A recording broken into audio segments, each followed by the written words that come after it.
Comme son nom l'indique, PAOI Porte Automatique Océan Indien est une entreprise spécialisée dans la fabrication de portes automatisées, mais pas n'importe lesquelles, des portes piétonnes uniquement. Alors, c'est un secteur en pleine évolution. Il doit notamment composer maintenant avec les nouvelles technologies. Je vous propose tout de suite de découvrir cette activité et cette entreprise de fabrication locale qui vient d'intégrer la marque collective Nous l'a fait. Voilà nos nouveaux locaux où on est propriétaire depuis 2020. Et voilà l'atelier de fabrication et de montage. Donc je vais vous faire visiter un petit peu, voir les stocks.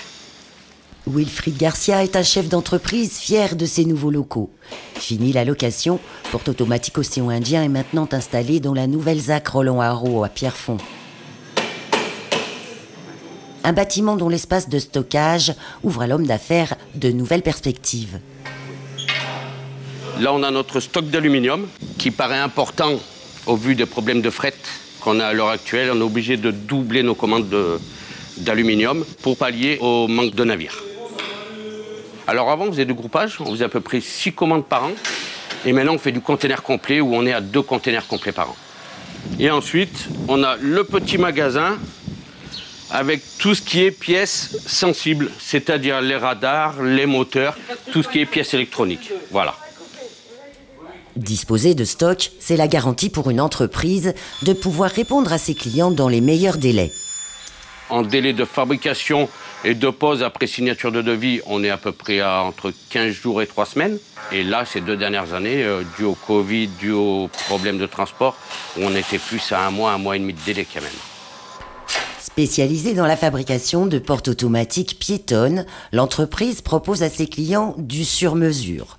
De la découpe à l'assemblage, tout est fait par les équipes ici sur place. On fait que de la porte automatique piétonne, c'est-à-dire entrée de magasin, de pharmacie, on fait les portes de bloc opératoire. On a une équipe de fabrication, 2 équipes de pose. Et aussi, on a un service après-vente qui nous permet de répondre à tout dépannage et surtout au contrat d'entretien qui est obligatoire dans tout lieu public. Voilà. Dans le bureau d'études, Patrice Morel prépare les plans de réhabilitation des portes d'entrée pour un client. C'est une réhabilitation d'une grande surface avec une création d'une nouvelle entrée et d'un accès PMR pour les personnes à mobilité réduite, donc les fauteuils roulants, avec les normes PMR qui s'imposent. La porte automatique, par définition, elle répond justement à ce besoin d'accessibilité, de facilité d'accessibilité, et pas que, puisqu'elle répond aussi à d'autres normes, évidemment. Donc la norme d'évacuation incendie, les vitrages sont réglementés, donc ce qu'on appelle en ERP, c'est les établissements recevant du public, c'est-à-dire des vitrages de sécurité, donc qui ne peuvent pas tomber pour éviter justement les blessures.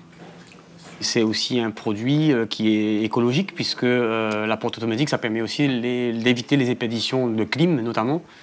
Donc la porte, elle va être différente d'un magasin à l'autre, d'une entrée à l'autre. Donc on va tenir compte de l'environnement, de l'emplacement, l'encombrement, des besoins d'évacuation. Mais à côté de ça, on va nous conseiller le client sur une solution technique. C'est du sur-mesure. C'est du sur-mesure, c'est pour ça qu'on est fabricant ici à La Réunion. Et ça nous permet d'avoir toutes les configurations possibles et de vraiment de proposer toutes les situations, de répondre à toutes les situations. Depuis quelques années, ce marché très spécialisé est en pleine évolution. Radar de détection, contrôle d'accès numérique, reconnaissance tactile, la porte automatique piétonne est devenue un produit connecté. L'informatique et les nouvelles technologies font aujourd'hui partie intégrante de ces installations. La nouvelle porte, elle est ce qu'on appelle une porte connectée. Donc l'intervention sur la porte en elle-même se fait via le smartphone, avec une application et une connexion en Bluetooth. Alors c'est un peu intuitif, hein, mais c'est aussi très technique, hein, donc il faut se mettre à jouer effectivement. Une bonne porte n'est rien sans un bon SAV. Donc là maintenant c'est très importante. Et effectivement, le SAV est obligé de se mettre à la nouvelle technologie, d'où les formations en interne. Donc voilà Oscar, la nouvelle commande, l'accusé de réception vient d'arriver. Un marché donc très technique mais également très porteur et peu concurrentiel. L'avenir est donc optimiste, les constructions de centres commerciaux, les investissements dans des bâtiments hospitaliers boostent l'activité. Et selon les 2 associés, elle devrait encore s'accroître. Le 6 octobre dernier, un décret de la loi sur la transition énergétique interdit aux commerces climatisés de laisser leurs portes ouvertes, sous peine d'une amende de 750 €. De nombreux commerces devraient donc investir pour se mettre en règle.